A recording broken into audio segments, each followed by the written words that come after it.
For Creamer Media's Polity, I'm Dimakatso Motau. Author and political activist Professor Raymond Suttner is in the studio to talk to us about the burning of the ANC. Raymond, welcome. In 1960, the ANC was burned. What did this mean for the organization and for open democratic struggle?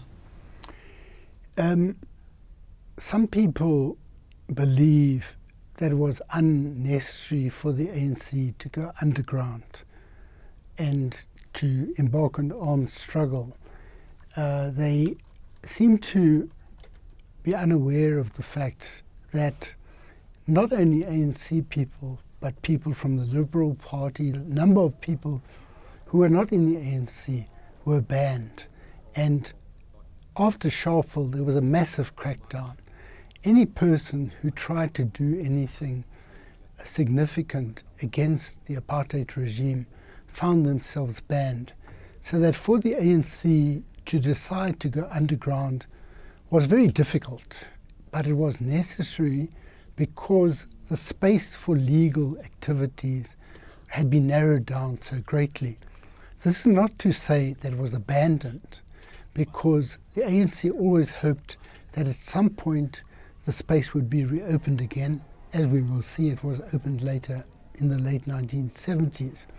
So I think the ANC had to make a decision. Were they going to disband or were they going to go underground? And the ANC was a mass organization, so that if you go underground, not everyone can go underground, because underground means secret activities, and some people were not suited. Some people who are very happy to march carrying a banner are not so happy to be meeting in secret in the bushes or in some house that they don't know or in some other dark venue. They prefer wearing their uniform, and some people did continue. Even though it was illegal, some people did continue behaving as if they were still in an unbanned organization. And that was one of the difficulties. When the Communist Party built itself underground in the early 1950s, after it had been banned, it was a different thing. It was a very small organization, and some of its experiences helped the ANC build its underground. But the problem with the illegality is the people who led in building the underground were the top leaders of the ANC. So they were soon tracked down, and by 1963-64, most of them were in jail. Then they were mopping up operations, mainly trials in the Eastern Cape area. So a lot of people were in jail by then. People say that the period after the Rivonia trials crushed the ANC and demoralized the organization. How did the organization cope in exile? Was the armed struggle necessary and wise? See, the crushing of the leadership in the Rivonia trial was a major setback for the ANC. And most history books say after that there was a lull, nothing was happening. And it was only in 1976 that things started to happen.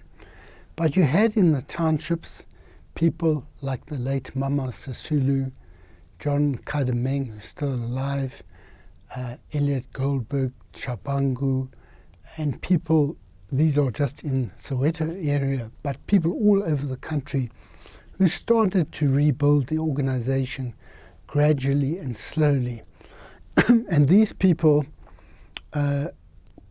sent some others out for training in MK. And when you want to build something in a very repressive state, you have to go slowly. And when the young people started to emerge in the 70s, they got impatient with this because they thought they're going slowly, they're doing nothing. But what the old people wanted to do was build foundations. Now, meanwhile, in exile, people had left the country. You can go to exile and be a diplomat, you can go to exile and study, but those who went out for military activities often thought that they would be coming back in 6 months. Sometimes they were left without saying goodbye to their wives, their children, nothing. And they had to do that because of the secrecy. In one case, Eric Mchali left in about 1962, and he was in Dar es Salaam, and a sailor told him that someone out here, their wife had died, and they didn't know, but it was his wife. So he heard it for the first time out there. And you have a situation where there's a lot of pain in the struggle, where people have unresolved senses of sorrow and guilt.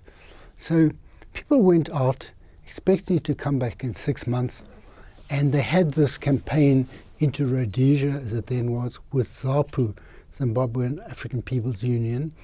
And after that, it was partially successful. They managed to infiltrate into Zimbabwe, but South African forces and Rhodesian forces, they managed to beat them back. But when people crossed over and they came back, there was quite a lot of dissatisfaction with the leadership of the ANC, and there was also demoralization because people felt they were not working hard enough to find a way of going back and fighting. And towards the end of the 1960s, the ANC had quite a crisis. How were they going to find a way of giving people the morale to be able to carry on fighting under these difficult conditions? And they had a conference in Morogoro in Tanzania in 1969, and Oliver Tambo offered to resign. They wouldn't let him resign, but they made a new plan which analyzed the weaknesses of the apartheid state. It seemed so overwhelmingly powerful, and they imbued people with a spirit, a sense of purpose and what they had to do. And in 1974, you had the collapse of the Portuguese fascist government in Portugal, and then the movement towards independence of Mozambique, Angola, Guinea-Bissau. And all of these things gave impetus to a drive forward of liberation forces. And the 1976 rising led to a lot of people leaving the country. Now, some wanted to join ANC, some wanted to join PAC, but ANC was in a better position to host them. And a lot of these people came out, and they wanted to just get a gun and go back and kill whites. And the ANC would say to them, according to interviews I've got, we want to not to give a gun, but we want to know who is behind the gun and what are they going to do. You are not going back to kill whites. We want you to understand what you're going back to fight for the freedom of this country. But in most cases, they used to say, first go and get education, then you go to MK. Now, you asked whether armed struggle was necessary. I believe that after Sharpeville, people came to the conclusion in the ANC leadership that they had no option but to defend themselves, and they had to find training and weaponry to do so. So I believe that armed struggle was justified, but it is an exceptional situation, and the moment it is not necessary, it is undesirable that one uses militarism, as is sometimes happening today. How did the ANC recover and ultimately lead to be the governing party? And do you think it has fulfilled people's dreams? After the 1976 rising, a lot of popular organizations developed inside the country, and many of these were youth organizations, civics, trade unions, and ultimately the United Democratic Front, the UDF, in 1983. All of these organizations advanced aims very similar to the ANC.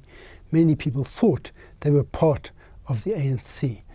I think that the value of the ANC leadership was that they were able to understand from Lusaka how to give leadership and direction.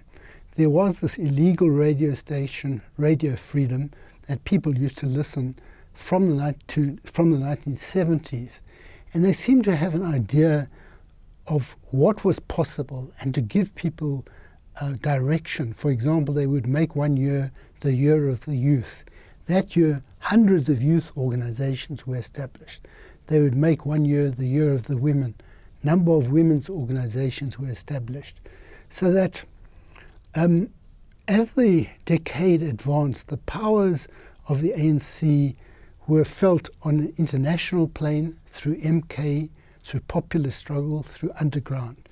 All of these factors made the country ungovernable and apartheid unworkable. But there was a stalemate because while the apartheid regime could not ensure governance, the forces of resistance were not strong enough to defeat them, hence the possibility of negotiations and democratic elections. Now, regarding the last part of your question, whether people's dreams have been fulfilled, I don't think there's one dream, because some people may have been dreaming of becoming very rich. But I think it's very important that people got the vote. The vote was a very, very important phenomenon. And I think even if there are setbacks, at the moment we have situations where there's a lot of corruption and tender rigging and patronage, and there's not a lot of political debate. But freedom is not something that happens on one day.